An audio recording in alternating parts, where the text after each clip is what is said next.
Internet గ్రామాల్లో 3 నెలల పాటు testing, free installation, high speed internet.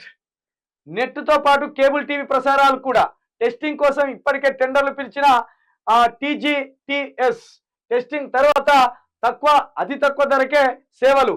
93 లక్షల కుటుంబాలు లబ్ధి పొందేలా సర్కార్ కసరత్తు.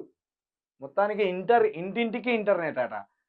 ఇప్పుడు ఏమన్నా తక్కువైనా? మాకు సెల్లులలో నెట్ లేవా? సెల్ ఫోన్లు, మా బతుకంతా సెల్ ఫోన్లనేనా?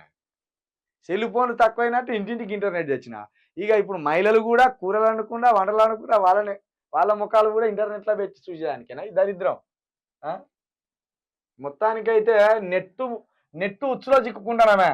ఆ సాలిడ్ పురుగులు ఉంటాయి చూడు, సాలిడ్ పురుగులు వచ్చి కథ అలా పడితే చూడు, అట్లా అవుతుంది. మనం ఎలుకల కోసం బోన్లు పెట్టినట్టు ఆ బోన్లు వచ్చి చిక్కుకుంటే ఎలుకలు మనల్ని నెట్ పేరుతోటి ఇంటర్నెట్ పేరుతోటి అలానే బంధిస్తాంది ప్రభుత్వాలు.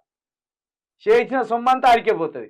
ఇంట్లో 5గురు ఉంటారు, ఇంట్లో 5గురికి 5 ఫోన్లు ఉంటాయి, మనిషికి 350 రీఛార్జ్ చేసుకోవాలి. ఇక చూడు ఎంత సంసారం లాస్ అవుతుందో అర్థం చేసుకోవాలి.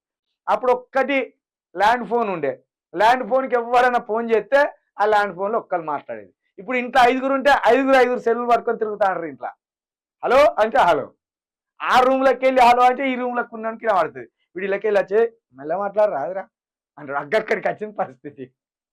కాబట్టి ప్రజలారా, మన సొమ్ము మొత్తం అంబానీ వశం అవుతుంది. అంబానీ 5,000 కోట్లు పెట్టి వాడి కొడుకు పెళ్లి చేసుకున్నాడు అంటే వాడేదో కట్టెలు కొట్టో బండలు కొట్టో సంపాదించినవి కాదు. చెలో రీఛార్జీలు చేసుకోర్రా అంటాడు. 500 రూపాయల ఫోన్ చేతిలో పెట్టిండు 2001. 350 రీఛార్జ్కి తీసుకొచ్చి పెట్టిండు వాడు. ఈరోజు సెల్ ఫోనే 500కి ఇచ్చిండు ఆ రోజు. ఎందుకంటే సెల్ ఫోన్కి మనల్ని అడిక్ట్ చేసిండు వాడు. అడిక్ట్ చేసి ఇప్పుడు 350 రూపాయల రీఛార్జ్ పెట్టేసిండు. ఇప్పుడు ఇంట్లో 5గురు ఉన్నాం అనుకో, 5 మూల 1500 రూపాయలు రీఛార్జ్లకే పోతున్నాయి. అది పోని ఇప్పుడు కేబుల్ టీవీలు అది పోతుంది. సెల్ ఫోన్ కావాలా, సంవత్సరానికి సెల్ కావాలి, 10,000 15,000. కాబట్టి దయచేసి దరిద్రం ఇది, చాలా పెద్ద దరిద్రము.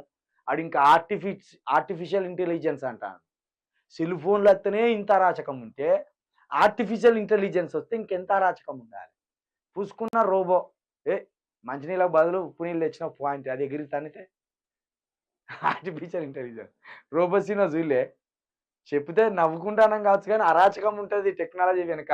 అది మనం అర్థం చేసుకోకపోతే మాత్రం ఆగమైపోతాం.